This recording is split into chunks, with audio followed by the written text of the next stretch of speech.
Салям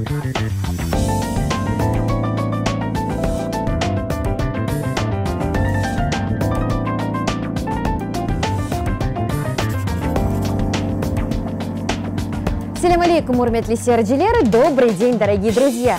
В прошлом выпуске я анонсировала новый формат. Это применение выученных слов и выражений.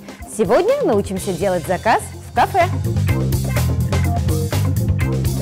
Я пришла в известное заведение «Мусафир». Мен белли мусафир кавеханеге кельдым. Здесь я буду пить кофе. Монда кавейчежем.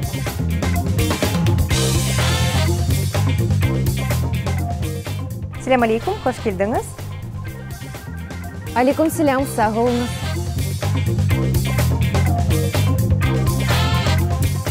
Сіз сымарыш yapmağa hazırsınız mı? Азырым. Нені сымарыш etmеге istesiniz? Мен сүтлü каве içmеге isteyim. Да, istekleriniz var mı? Yok, сағы олыңыз. Сіз сымарыш yapmağa hazırsınız mı?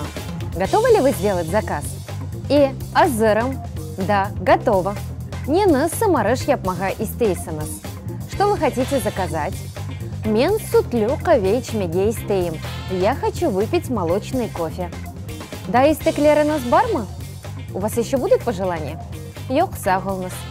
Нет, спасибо.